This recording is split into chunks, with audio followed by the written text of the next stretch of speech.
Selamat datang kembali. Kita akan langsung menyelami ide-ide kunci dari buku yang cukup fenomenal ya, The Black Swan, karya Nassim Nicholas Taleb. Sumber kita kali ini kutipan-kutipan penting dari sana. Betul sekali. Misi kita kali ini nih membongkar beberapa, ya sebut saja jebakan pikiran yang bikin kita sering salah paham soal dunia. Apalagi kalau sudah menyangkut kejutan besar, peristiwa langka yang dampaknya luar biasa itu. Apa yang Taleb sebut angsa hitam. Siap kita bedah bareng? Siap. Kita ini kan seringnya merasa paham ya, padahal pondasi pemahaman kita itu mungkin rapuh banget. Oke. Mari kita lihat keretakannya satu persatu. Sip. Kita mulai dari yang pertama, ini menarik nih, jebakan narasi. Saya juga sering kena nih, rasanya klik gitu kalau ada penjelasan sebab akibat. Tapi kok kata Taleb bahaya, kenapa sih kita gampang banget terjebak? Gini loh, otak kita kan ada sistem satu tuh, yang kerjanya cepat, intuitif. Nah, dia ini suka banget sama cerita yang nyambung, yang koheren. Lebih enak didengar gitu ya? Iya, jauh lebih gampang dicerna daripada data acak yang, bikin pusing.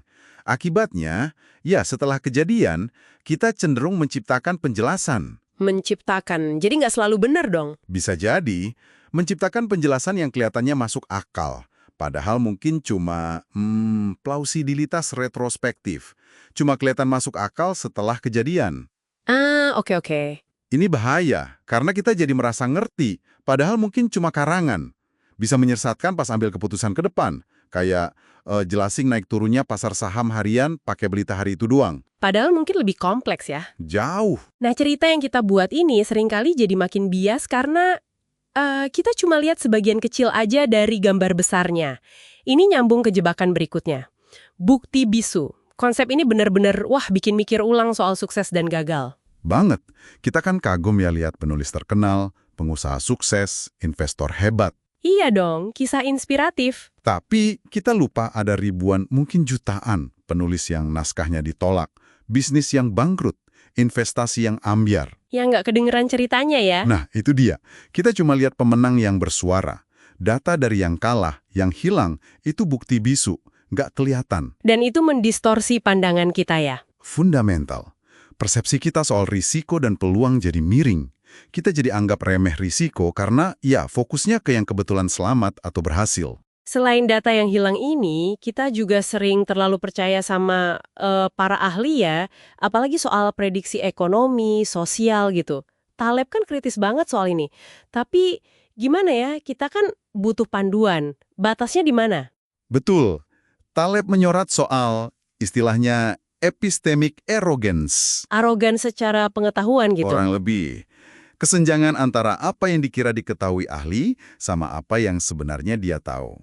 Masalahnya bukan di keahlian teknisnya mungkin, tapi di PD-nya itu loh. Terlalu percaya diri ya? Iya, terlalu pede pas prediksi hal-hal yang dasarnya emang susah atau nggak bisa diprediksi, apalagi jangka panjang. Ironisnya, kata Taleb, makin terkenal ahlinya, makin jago dia bikin narasi kan. Nah, seringkali rekam jejak prediksinya di dunia nyata malah kurang bagus. Jadi batasnya ya kesadaran akan keterbatasan pengetahuan itu sendiri. Kesadaran batas pengetahuan. Nah, keterbatasan ahli ini kadang diperparah sama alat yang dipakai. Ini poin terakhir kita, bahaya pakai kurva lonceng atau distribusi normal. Taleb sampai nyebutnya GIF, Great Intellectual Fraud. Kok keras banget ya? Nah, ini penting banget nih. Kurva lonceng itu bagus, tapi ada tempatnya. Di dunia yang Taleb sebut mediokristan. Mediokristan, maksudnya? Tempat di mana variasinya terbatas. Kejadian ekstrim jarang banget ngaruh ke total keseluruhan. Contohnya tinggi badan manusia. Kan nggak ada satu orang super tinggi yang bikin rata-rata tinggi semua orang jadi aneh. Oke, masuk akal. Tapi jadi bahaya banget kalau dipakai di ekstremistan. Kayak dunia kekayaan, pasar finansial, penjualan buku.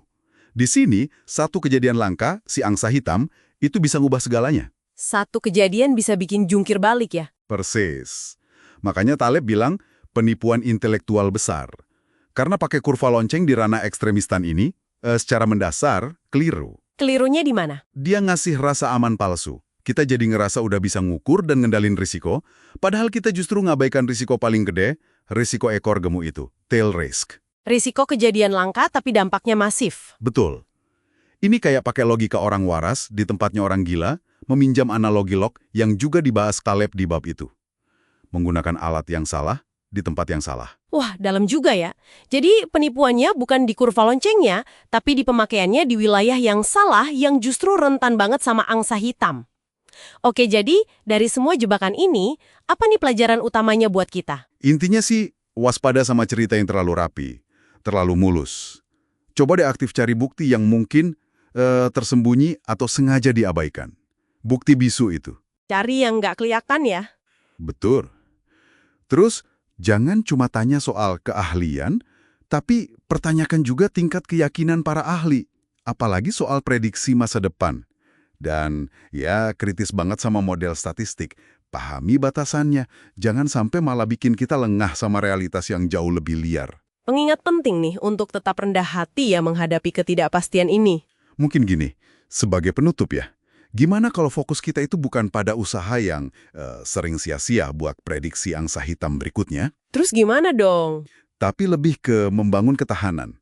Bikin sistem, entah itu personal atau kolektif, yang nggak gampang ambruk pas kejutan itu datang. Jadi lebih siap menghadapi ya, bukan mencoba menebak. Kurang lebih begitu. Menerima batas pengetahuan kita itu mungkin langkah pertama menuju ya semacam kebijaksanaan lah dalam menghadapi dunia yang penuh kejutan ini.